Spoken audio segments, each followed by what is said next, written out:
അസ്സലാമു അലൈക്കും വറഹ്മത്തുള്ളാഹി വബറകാതുഹു. പ്രിയപ്പെട്ട സഹോദരങ്ങളെ, സമസ്ത കേരള ജംഇയ്യത്തുൽ ഉലമ ഒരു നൂറ്റാണ്ടുകാലമായി കേരളീയ മുസ്ലിം ഭൂപ്രതലത്തിൽ സ്തുത്യർഹമായ നിലക്കുള്ള പ്രവർത്തനങ്ങൾ കാഴ്ചവെച്ചുകൊണ്ടിരിക്കുന്നു. മുസ്ലിങ്ങളുടെ നാനോന്മുഖമായ വളർച്ചയ്ക്കും മത, രാഷ്ട്രീയ, സാമൂഹിക, സാംസ്കാരിക മേഖലകളിലും വിദ്യാഭ്യാസപരമായ വിപ്ലവാത്മകരമായ പ്രവർത്തനങ്ങളിലുമൊക്കെ സമുദായത്തിന് നേതൃത്വം നൽകിക്കൊണ്ടിരിക്കുന്ന സംഘടനയാണ് ബഹുമാനപ്പെട്ട സമസ്ത കേരള ജംഇയ്യത്തുൽ ഉലമ.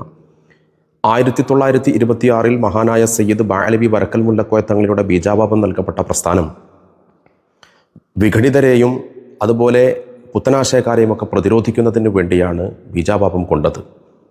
അള്ളാഹുവിൻ്റെ പ്രവാചകരും സ്വഹാബത്തും താബിഈങ്ങളും അടങ്ങുന്ന പിൽക്കാലത്ത് ഖിലാഫത്തുർ റാഷിദയും അമവികളും അബ്ബാസികളും അതുപോലെ ഉസ്മാനികളുമൊക്കെ കൈമാറ്റം ചെയ്യപ്പെട്ടു പോന്ന ആ ഇസ്ലാമിക ഖിലാഫത്തിൻ്റെ പിന്തുടർച്ച പോലെ അനവരതം തുറന്നു പോകേണ്ടതും ഇമാം മഹ്ദി തങ്ങളിലേക്ക് എത്തേണ്ടതുമായ അഹ്ലു സുന്നത്ത് വൽ ജമാഅത്തിൻ്റെ പതാകവാഹകരായി ഇന്ന് കേരളീയ മുസ്ലിം പരിപ്രേക്ഷ്യത്തിൽ നിന്നുകൊണ്ട് പ്രവർത്തിക്കുന്ന മഹത്തായ സുന്നത്ത് ജമാഅത്തിൻ്റെ നേർരൂപമാണ്.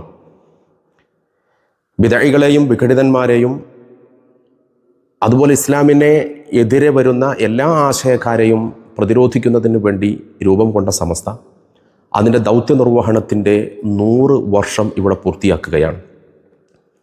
സ്വാഭാവികമായും അസ്വാരസ്യങ്ങൾ ഉണ്ടാവുകയും സംഘടനാ സംവിധാനത്തെ ശിഥിലീകരിക്കാനുള്ള പ്രവർത്തനങ്ങൾ അണിയറയിൽ നടക്കുകയും ഒക്കെ ചെയ്യുന്നുണ്ട് എന്നത് സ്വാഭാവികമാണ്. കാരണം 1920കളിൽ ഈ പ്രസ്ഥാനം രൂപീകരിക്കാനുള്ള സാഹചര്യം ഒരുങ്ങുന്നത് ബിദഈ ചിന്തകൾ, പുത്തനാശയങ്ങൾ ഇവിടെ പ്രചരിക്കുന്ന സാഹചര്യത്തിലാണ്.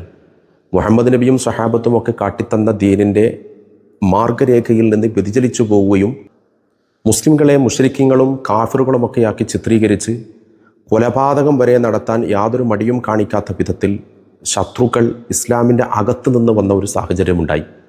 അവരെ പ്രതിരോധിച്ച് നിർത്തലും അന്ത്യനാൾ വരെ നിലനിൽക്കേണ്ടുന്ന ഇസ്ലാമിനെ കൃത്യമായി തലമുറകളിലേക്ക് കൈമാറേണ്ട ദൗത്യമുള്ളതുകൊണ്ടും സമസ്ത കേരള ജംഇയ്യത്തുൽ ഉലമ ഇവിടെ ബീജാപാപം നൽകപ്പെട്ടു. അഗ്രേസരരായ സാദാത്യങ്ങളും ഉലമാക്കളും അതിൻ്റെ ദൗത്യം ഇന്നും കൃത്യതയോടുകൂടെ നിർവഹിച്ചു കൊണ്ടിരിക്കുന്നു. ബഹുമാനപ്പെട്ട സയ്യിദ് മുഹമ്മദ് ജിഫ്രി മുത്തുക്കോയ തങ്ങൾ അതിന് ആത്മീയമായി നേതൃത്വം നൽകിക്കൊണ്ടിരിക്കുകയും ചെയ്യുന്നു. എന്നാൽ ഇന്ന് നമ്മുടെ ചുറ്റുഭാഗങ്ങളിൽ ഒരുപാട് വിവാദങ്ങളുടെ പുകച്ചുരുളുകൾ അങ്ങിങ്ങായി ഉയർന്നു പോകുന്നത് നമുക്ക് കാണാൻ സാധിക്കും. അതിൻ്റെ കാര്യകാരണങ്ങൾ നമ്മൾ പഠിക്കുകയും മനസ്സിലാക്കുകയും ചെയ്യേണ്ടത് അനിവാര്യമാണ്. ഫലസ്തീനിൻ്റെ വിശാലമായ ഭൂമിക നഷ്ടപ്പെട്ടതെങ്ങനെയാണ്? ഇന്ന് കാണുന്ന രൂപത്തിൽ പ്രക്ഷുബ്ധമായൊരു സാഹചര്യത്തിലേക്ക് ഫലസ്തീനിൻ്റെ ഭൂമിക മാറിയതെങ്ങനെയാണ്? വളരെ പ്രഫുല്ലമായ നിലക്കുള്ള ഭരണം കാഴ്ചവെച്ച് സുൽത്താൻ അബ്ദുൽ ഹമീദ് രണ്ടാമൻ ഉസ്മാനിയ ഖിലാഫത്തിൻ്റെ നേതൃത്വം മുന്നോട്ട് കൊണ്ടുപോയിക്കൊണ്ടിരിക്കുന്ന സമയത്താണ് ആ ഭൂമികയിലേക്ക് ദ വാണ്ടറിങ് പീപ്പിൾ എന്ന് ചരിത്രം രേഖപ്പെടുത്തിയിട്ടുള്ള അലഞ്ഞു തിരിഞ്ഞ് നടക്കുന്നവർ, ഭൂപ്രദേശമില്ലാതെ, താമസിക്കാൻ സ്ഥിരമായി ഭൂമികയില്ലാതെ, സംവിധാനങ്ങളില്ലാതെ നടക്കുന്ന ജൂതന്മാരെ മുഴുവനും കുടിയിരുത്തുന്നതിന് വേണ്ടി പ്രദേശം, അതിനുവേണ്ട സ്ഥലം അന്വേഷിച്ച് നടക്കുമ്പോൾ ഈ ജൂത സംഘസംവിധാനം കൊണ്ടുവന്ന തിയോഡർ ഹെർസൽ ഉൾപ്പെടെയുള്ള ആളുകൾ ആലോചിച്ച് കണ്ടെത്തിയ പ്രദേശമാണ് ഫലസ്തീനിൻ്റെ ഭൂമിക. കേവലം ഒരു ചുരുങ്ങിയ ഭാഗം എന്നതിനപ്പുറത്തേക്ക് ദ ഗ്രേറ്റർ ഇസ്രായേൽ എന്ന് പറയുന്ന വിശാലമായ ഒരു ഭൂമികയാണ് ഇതിൻ്റെ മാപ്പ് കാട്ടിച്ചിട്ടുള്ളത്. ആ പ്രദേശം പിടിച്ചടക്കണമെങ്കിൽ തീർച്ചയായും ഇവിടെ കയ്യേറ്റം നടക്കണം. അത് പുറത്തു നിന്നുള്ള ആളുകളെ കൊണ്ട് ആക്രമണം നടത്തി പിടിച്ചടക്കാൻ കഴിയാത്ത സാഹചര്യം വന്നപ്പോൾ ഭരണാധികാരികളെ സാമ്പത്തികം കാട്ടി സ്വാധീനിക്കാൻ വേണ്ടിയുള്ള ശ്രമങ്ങൾ നടത്തിയത് നമ്മൾ ചരിത്രത്തിൽ വായിക്കാൻ നമ്മൾ കൊണ്ട് കഴിയും. തിയോഡർ ഹെർസൽ സുൽത്താൻ അബ്ദുൽ ഹമീദ് രണ്ടാമനെ സന്ദർശിച്ചുകൊണ്ട് നൽകുന്ന ഒരു കരാറുണ്ടാക്കുന്നുണ്ട്. ആ കരാറിൽ in the pamphlet he argued that security for Jews could be guaranteed only by the creation of a separate national state for them, and requested the Ottoman Sultan to give Palestine to the Jews. He promised in return to undertake the regulations of the whole of Turkey's finances. തുർക്കി ഖിലാഫത്ത് സാമ്പത്തികമായി ഒരുപാട് മാന്യത്തിൽ നിൽക്കുന്ന ഒരു സന്ദർഭമാണ്. അതുകൊണ്ട് നിങ്ങളുടെ ബാധ്യതകൾ തീർക്കുന്നതിന് വേണ്ടി 20 ദശലക്ഷം പൗണ്ട് നിങ്ങൾക്ക് നൽകാമെന്നുള്ള വാഗ്ദാനം കാട്ടിക്കൊടുത്തുകൊണ്ടാണ് അദ്ദേഹത്തെ സ്വാധീനിക്കാൻ വേണ്ടി ശ്രമിക്കുന്നത്. എന്നാൽ അന്ന് അദ്ദേഹം പറഞ്ഞൊരു മറുപടിയുണ്ട്, ഇന്നും അത് പ്രസക്തമാണ്. ഞങ്ങളുടെ പൂർവ്വഗാമികളായ ആളുകൾ അവരുടെ രക്തം ചിന്തി സ്വാതന്ത്ര്യത്തിന് വേണ്ടി ത്യാഗം ചെയ്ത് നേടിയെടുത്ത ഈ ഭൂമികയിൽ നിന്നൊരു തരി മണ്ണ് പോലും നിങ്ങൾക്ക് ഞങ്ങൾ വെറുതെ എന്നല്ല, അതിന് എത്ര ദശലക്ഷങ്ങൾ മില്യൺ കണക്കിന് ട്രില്യൺ കണക്കിന് നൽകിയാലും അത് വിട്ടുതരാൻ ഞങ്ങൾ ഒരുക്കമല്ലെന്ന് പറഞ്ഞുകൊണ്ട് അദ്ദേഹം പ്രതിരോധം തീർക്കുന്ന ഒരു മാർഗം കാണാൻ കഴിയും. ഇവിടെ രണ്ട് വസ്തുതകളാണ് നമ്മൾ മനസ്സിലാക്കേണ്ടത്. ഒന്ന്, പുറത്തു നിന്നുള്ള ആക്രമണം കൊണ്ട് ജയിച്ചടക്കാൻ കഴിയാത്ത ഇസ്ലാം എന്ന് പറയുന്ന ഈ ഒരു തത്വസംഹിതയെ സ്വാധീനിച്ചുകൊണ്ട്, അതിലുള്ള മുസ്ലിങ്ങളെ സ്വാധീനിച്ചുകൊണ്ട് തകർക്കാനുള്ള ശ്രമം ഒന്നാമതായി അതാണ് നടക്കുന്നത്. അത് നടത്താൻ കഴിയില്ലെന്ന് വരുമ്പോൾ ആ ഒരു സംവിധാനത്തിൻ്റെ ഉള്ളിലേക്ക് തങ്ങളുടെ സിൽബന്ധികളായ ആളുകളെ, വൈറസുകളെ കയറ്റിക്കൊണ്ട് വെൺചിതലുകളാക്കി മാറ്റി അതിൽ നിന്ന് ഉള്ളിൽ നിന്നു തന്നെ അതിനെ കാർന്നു തിന്ന് നശിപ്പിക്കുന്ന ഒരു രീതി.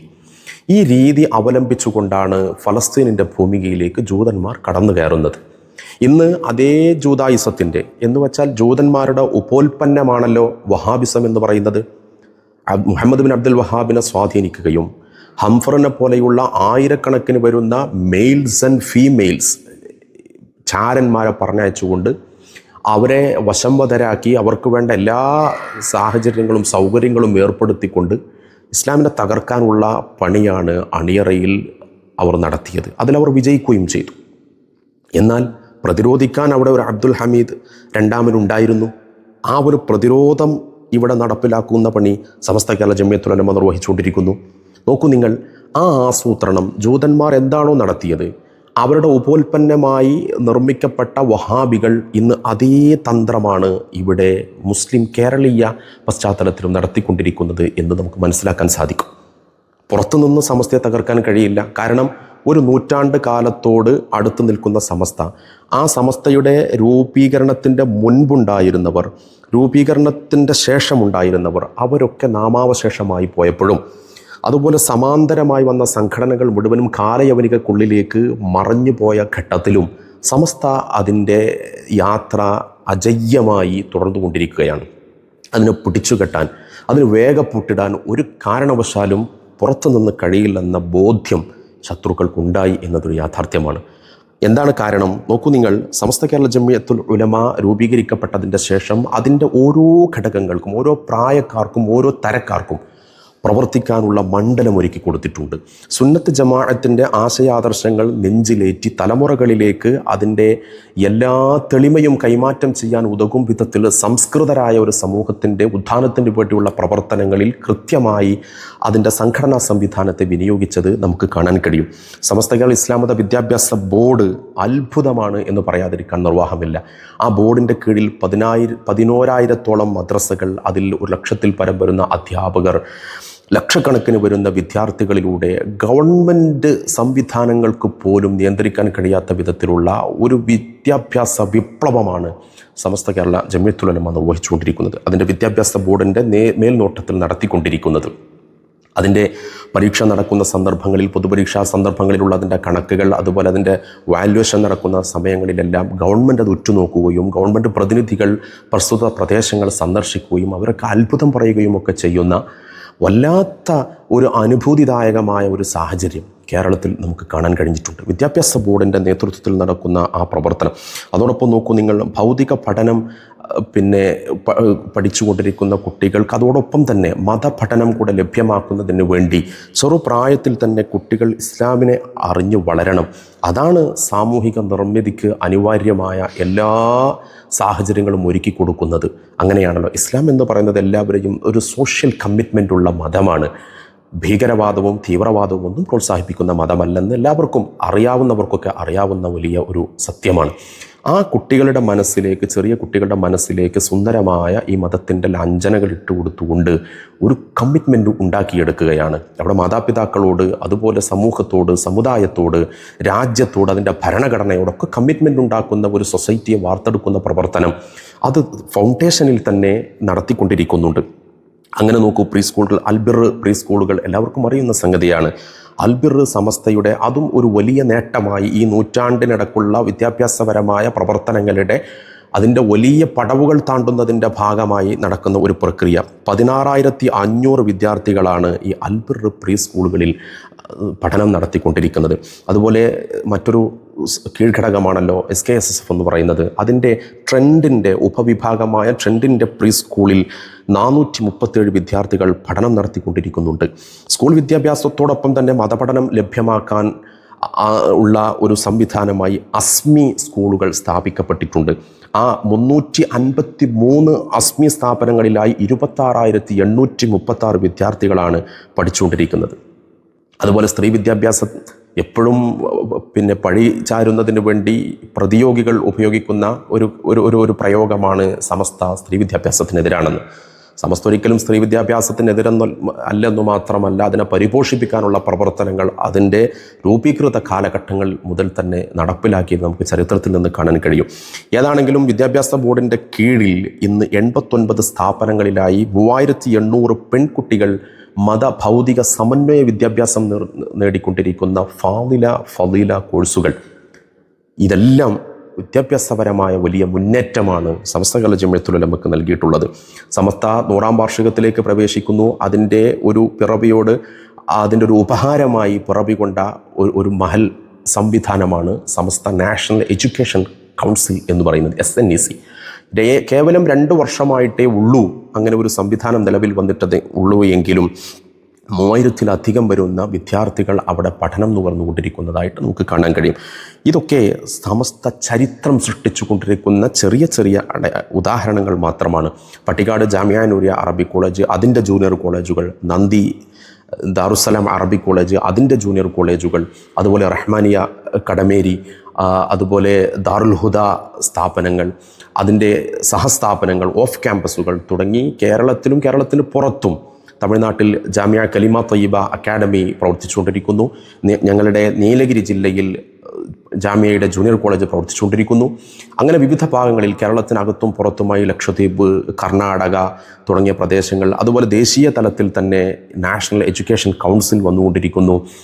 കേരളീയ മുസ്ലിം പ്രാതിനിധ്യമുള്ള വിദേശ രാഷ്ട്രങ്ങളിലടക്കം സമസ്തയുടെ സംഘടനാ സംവിധാനങ്ങൾ വളരെ കൃത്യതയോടെയും ക്രിയാത്മകവുമായും പ്രവർത്തിച്ചുകൊണ്ടിരിക്കുന്നതായിട്ടൊക്കെ കാണാൻ കഴിയും.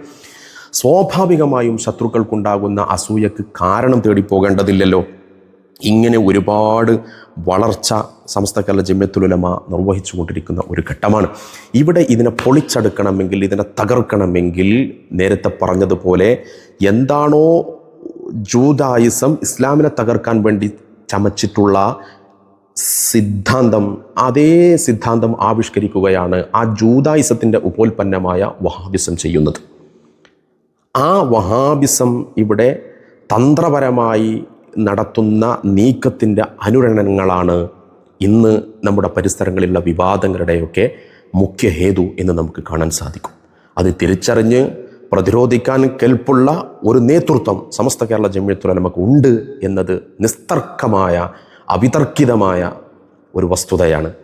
ഇൻഷാ അല്ലാഹ് തുടർ ഭാഗങ്ങളിൽ സമകാലികമായി ആനുകാലിക വിഷയങ്ങൾ എങ്ങനെയാണ് നുരഞ്ഞു പൊന്തിയത്, ഇത്രമേൽ ഒരു സങ്കീർണത സൃഷ്ടിക്കും വിധത്തിൽ സമസ്തയുടെ സംഘസംവിധാനങ്ങളെ തകർക്കാനും വിമത നീക്കങ്ങൾക്ക് നേതൃത്വം നൽകാനും വിഘടന ചിന്താഗതിക്കാരായ ആളുകളെ ഉണ്ടാക്കിയെടുക്കാനും ഉള്ള ആസൂത്രണങ്ങൾ നടന്നത് എവിടെയാണ്, എവിടെ മുതലാണ് സമസ്തയെ തകർക്കാനുള്ള ശ്രമങ്ങൾ തുടങ്ങിയത്, അതിൻ്റെ ഇന്നത്തെ അജണ്ട നിശ്ചയിക്കുന്നവരാരാണ്, അതിൻ്റെ കരുക്കൾ നീക്കുന്നത് ആരാണ്? തുടർന്നുള്ള ഭാഗങ്ങളിൽ നമുക്ക് വിശദമായി വസ്തുതാപരമായി കാര്യങ്ങളെ വിലയിരുത്താൻ സാധിക്കും ഇൻഷാ അല്ലാഹ്.